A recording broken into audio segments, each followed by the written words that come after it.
अगर आप चाहते हैं कि सारे फैसले हों आपके पक्ष में, तो सतगुरु मौला की तस्वीर लगाइए अपने मन के कक्ष में। MSG वीडियोस चैनल में आपका स्वागत है। मैं दफ्तर से अपने घर पहुंचा था। रात के 9:30 बज रहे थे। हल्की हल्की बारिश हो रही थी। ऑफिस से कार का जो ड्राइवर था वो मुझे छोड़ के जा चुका था। घर में अचानक पहुंचा तो सरदर्द बहुत ज़्यादा बढ़ गया।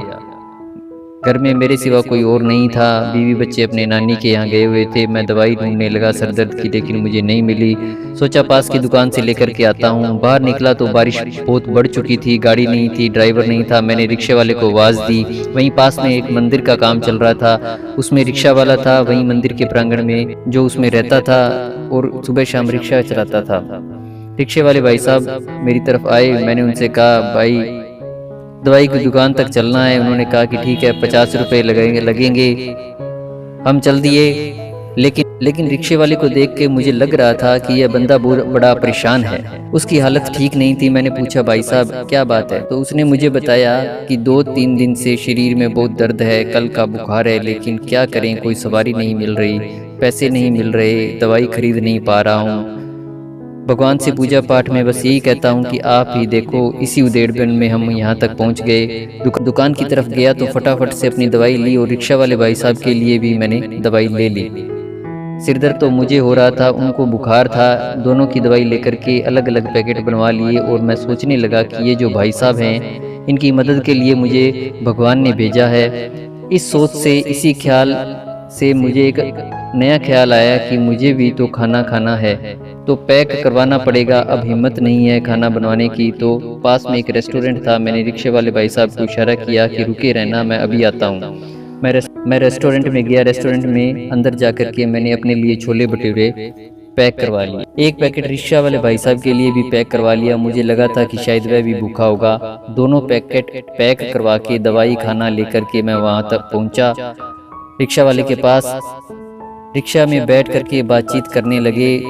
थोड़ी दूर और रिक्शा वाले भाई साहब के बारे में जानकारी जुटाते पहुंच गए अपने वापस घर तक। वहां जब पहुंचा तो मैंने रिक्शा वाले भाई साहब को 100 रुपये का नोट दिया। उसने कहा, नहीं नहीं, मेरे 50 ही बनते हैं। मैंने कहा, नहीं नहीं, रखो, चिंता मत करो, दवाई का पैकेट रखो, एक गोली अभी, एक गोली सुबह, एक एंटीबायोटिक अभी और एक एंटीबायोटिक सुबह। सारा कोर्स उसको समझा दिया और कहा कि 2-3 दिन का कोर्स है, आप ले लेना, ठीक हो जाओगे।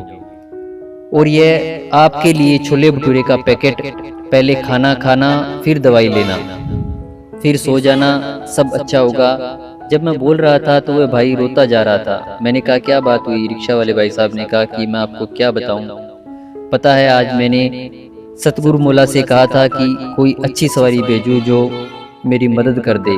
आज उन्होंने आपको अपना दूत बनाकर भेज दिया है। उनसे कहता था कि मेरे लिए दवाई का इंतजाम कर दो, कमर में बड़ा दर्द रहता है। आपने दवाई भी दे दी और मेरी कई दिनों से इच्छा थी, कई महीनों से, कि मुझे छोले भटूरे खाने को मिलें। आज आप छोले भटूरे लेकर के आ गए। मैंने तो आपसे कहा भी नहीं था, पर वो सब कुछ अपने आप करवाता है, उसकी इच्छा है। सतगुरु मौला प्रभु की, वो ऐसा कहता जा रहा था। मैं सोचते जा रहा था कि जिस रेस्टोरेंट में मैं गया वहाँ मेन्यू में इतने सारे ऑप्शन थे। थाली थी, समोसा था, कचौरी थी, डोसा था, सब था। मैंने छोले भटूरे ही क्यों उठाए? शायद वो अपने प्रेमी भक्त की इच्छा पूरी करवाना चाहता था। कहानी बहुत छोटी है, लेकिन सार यही है कि जीवन में कभी भी किसी की भी परेशानी हो तो घबराना मत, उस पर विश्वास रखना। वह अपने बंदी को, अपने दूत को, अपने सच्चे भक्त को आपके पास जरूर भेजेगा, आपकी मदद करवाएगा। वह आपके पास किसी न किसी रूप में चले आते हैं। कई बार हम उन्हें पहचान नहीं पाते हैं।